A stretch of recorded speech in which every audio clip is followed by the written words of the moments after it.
Hello, আসসালামু আলাইকুম। আমি রিমা ব্লগ থেকে চলে এসেছি। রিমা, আপনাদের সবাইকে পহেলা ফাল্গুনের অনেক অনেক শুভেচ্ছা। পহেলা ফাল্গুন আবার ভালোবাসা দিবস একসাথে। ভালোবাসতে কি কোনো দিবস লাগে নাকি? আমার তাও মনে হয় না।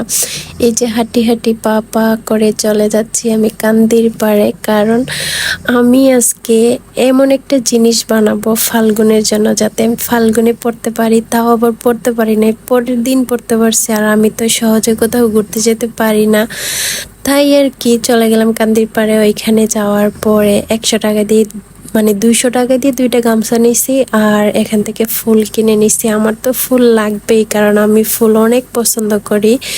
তারপরে এই যে দেখেন, আমার 2টা গামছা নিছি, কিন্তু 2টা গামছা লাগে নাই, একটা গামছা দিয়ে আমার হয়ে গেছে। 100 টাকার ভিতরে কত সুন্দর একটা ব্লাউজ বানাই ফেলতেছি। এই যে দেখেন, আপনারাও চাইলে এত সুন্দর একটা গামছা কিনে আপনাদের পহেলা ফাল্গুন বা ভালোবাসা দিবস উপলক্ষে আপনারাও জামা বানাই ফেলতে পারেন, বা আপনারা এই যে ব্লাউজ বানাইতে পারেন। এই যে ত্রিভুজের মতন করে আমি এটাকে ব্লাউজের গলাটারে প্রথম কাটছি, তারপরে এটাকে সেলাই করছি, কিন্তু সেলাইয়ের ভিডিওটা আমি দিতে পারি নাই। আমার ভিডিও করে দেওয়ার মতন তেমন কেউ ছিল না। সবাইকে ডাকলে আমরা কেউ ভিডিও করে দেয় না, সবাই খুব বেশি বিরক্ত হয়।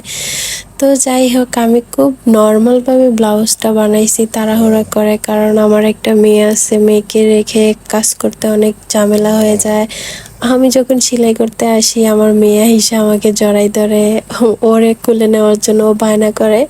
মানে ও মুখ দিয়ে বলতে পারে না, কিন্তু আমি তো বুঝি, তার জন্য আমি কাজ ফেলে দিয়ে ওরে কুলে নিয়ে বসে থাকি। আমার আম্মু সব সময় ওরে বকা দেয়, কারণ আমার মেয়ে যদি কান্না করে আমার মা অনেক, মানে আমার সাথে খুব বেশি রাগ দেখায়। তো আমি কখনো আমার মেয়েরে কান্না করাই না। আমি হাজার কাজ থাকলেও আমি আমার মেয়েকে মানে কোলে নিয়ে ওকে সান্ত্বনা করি। আর এই যে দেখেন, আমি কত কাজের ফাঁকে ফাঁকে একটু একটু করে সেলাই করছি।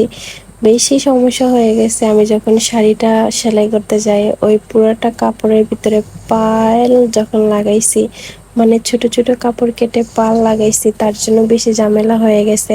আর এই যে দেখেন গলাটা কিভাবে কাটতেছি। আপনারা প্লিজ কেউ যদি ভিডিওটা দেখেন, অবশ্যই লাইক, কমেন্ট এবং শেয়ার করে পাশে থাকবেন, কারণ আপনার সাপোর্ট ছাড়া কখনোই একটা মানুষ কোনো দিকে এগিয়ে যেতে পারে না। ফেসবুক খুললেই শুধু এই ধরনের গলাগুলা দেখতেছিলাম, তার জন্য আমিও এই গলা দিয়ে বানাই ফেলছি। আর আমার আম্মু ছোট মাছ রাখছিল, পুঁটি মাছ, আমিও পুঁটি মাছ একটু রান্না করতে চলে গেছিলাম।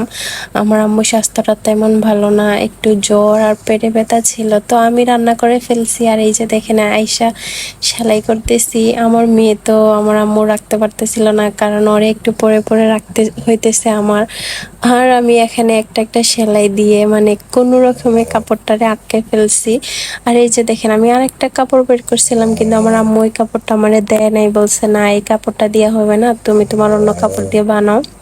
তো অনেক দিন আগের, প্রায় 6-7 বছর আগের এই কাপড়টা আপনাদের ভাইয়ের সাথে আমি ম্যাচিং করে মানে পাঞ্জাবি আর শাড়ি কিনে নিচ্ছিলাম। আর আপনাদের ভাইয়ার পাঞ্জাবিটা তো কারে যেন দিয়ে ফেলছে, আর আমার শাড়িটা আমি যত্ন করে রেখে দিছি। এবার পয়লা ফাল্গুনে আমি শাড়িটা পরে নিলাম। অবশ্যই আমি রিলস সার্চে আপনারা দেখছেন, মানে জিনিসটা সাজাইলে কত সুন্দর হয়। যে কোনো জিনিস আসলে সাজলে সবাইকেই ভালো লাগে, আর সবাই বলে সাজলে নাকি ভালো লাগে না, আসলে সাজলে ভালো লাগে। তো নেক্সট ভিডিও দেখতে আপনারা অবশ্যই আমার পেজটা লাইক অ্যান্ড ফলো করে পাশে থাকবেন প্লিজ। আপনাদের সবার অনেক অনেক সাপোর্ট, ভালোবাসা চাই। আপনারা যদি ভালোবাসা না দেন, তাহলে কখনো এগিয়ে যেতে পারবো না। আপনারা সবাই প্লিজ ভালোবাসা দিবেন সবাইকে। আসসালামু আলাইকুম, আল্লাহ হাফিজ।